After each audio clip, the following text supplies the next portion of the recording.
in the southeast region of Nigeria are lamenting the pitiful condition that exists in the east that have increased and instilled fear in the heart of security operatives in the east geopolitical zone. According to a report from Daily Trust, who gathered this information, it is not business as usual for police in that region, as there have been increased attacks on security personnel, targeting mostly the Nigerian policemen. How did it get to this level? You may ask. On records, there have well over 38 attacks against the security personnel and security facilities across the southeast. Many security men have lost their lives and property destroyed in these attacks. This trend of attacks against police has instilled in the hearts of the security operatives in that region a phobia like fear.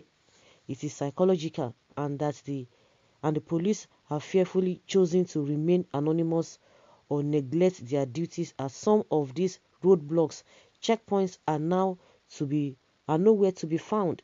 A police officer in the southeast who spoke concerning the situation of incessant attacks and the grip of fear that now exists said, with the situation of things, we are unable to wear our uniforms and from home to office.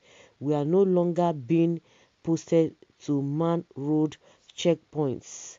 Another police officer said a station with just 8 officers on duty could be overrun and outflanked by hundreds of armed attackers. We have lost over 20 of our officers to these attackers in less than 6 months. On this note, the police in the now troubled region is calling on the government to help address the security situation and help save the lives and jobs of the diligent officers. So the hunter has become the hunted. Now the police is calling on government for their own security, for their own safety. If police cannot be calling the government for them to be secured, then what is now the hope of a regular people on the street? Like the question that everybody will be asking, how did you get to this nonchalant attitude of not taking care of the people, of not listening to the plight of the people, not concentrating on the plight of the people? That is what has degenerated to this. I don't know why leaders we hate their people so much like this. Their welfare is nothing to write home about. Especially the police that we are talking about. When people came out the other day, I don't know whether just obey. Their own is just obey.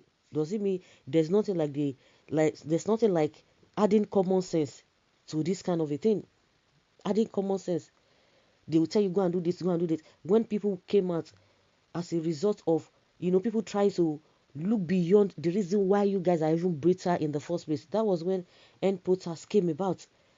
People now looks beyond that. There could be things or something or a lot of things that made you guys to behave the way you behave, and that was why they call for end of police brutality. But at the end of the day, what did you people do? You messed the whole thing up, because later people were not even talking about the protesters.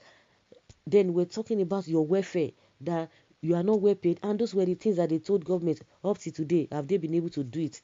I don't know whether with this their job they don't add common sense to it. There's no morale. Now you are calling on the government. Then who are the masses? Who are they going to be calling? Who are they going to be calling? That is it. Not only not you not putting on uniform to work, it's because it goes beyond that. The roadblocks. The reason why we are where we are is the attitude, and the foundation of this country is faulty. It's really, really faulty. Even if you want to take back years before the last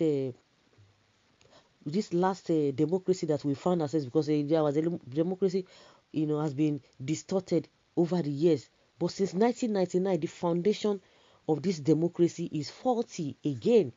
Even if we are not taking it back to 1960, but foundation of the democracy from 1999 is really faulty, and that is what a lot of all these politicians are using as a means of intimidating their own people.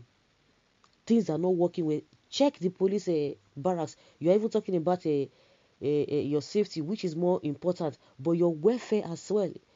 Check their barracks where they stay. Even animals cannot stay there. And these people, everybody is seeing it. Everybody is seeing it. Government officials, everybody is seeing it. They are seeing it, and nobody saying anything about it. When they even talk about it, and nobody cares about it because they believe that maybe the police, they will be able to take care of themselves by extorting people. People have been complaining about this extortion, but what has been done about it? Nothing. And just like the Southeast governors, they launched a new security outfit, regional security office. What they ought to have done since they were telling us, going back and forth, oh, they are going to do it, they are not going to do it. But now that they have launched their own regional security outfit, it goes beyond that. Is that the end of the whole thing? The people who are taken into arms, we have hoodlums, we have unknown gunmen. What's led to people taken into hands? What are the things that have led to this whole thing? Because it is not just cutting grass or cutting a tree halfway. If you want to do a proper job, it has to be uprooted. It has to be, dig out from the roots. A lot of things that they know, poverty, bad policy, poor economy, all of those things contributed to this insecurity. Are they going to tackle them? They will not tackle them. You can imagine when one of the governors telling us that they are now printing money. They are now printing money to run the economy. And none of them has come out since the man, of course, is part of them. Are they going to debunk it that Obaseki didn't know what he said? Or he is a rumor? They will still tell us that a disgruntled element. Have they come out to debunk it? Printing money. And they are telling us that the economy is going well, telling us a statistic here and there. So the root cause of all this insecurity must be dealt with. That's just the way I see it. So it's a terrible situation or state that we have really found ourselves. Honestly, to the extent that the police, people who are supposed to be guarding the people, protecting the people, they are the ones now seeking for protection. When some people make a joke out of it that now the vigilante have to go and be guarding the police. Hey, hey.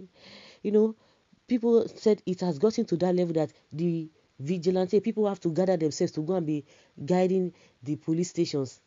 Is it not ridiculous? Is it not shameful? So guys, let us hear your opinion concerning this because it's so pathetic.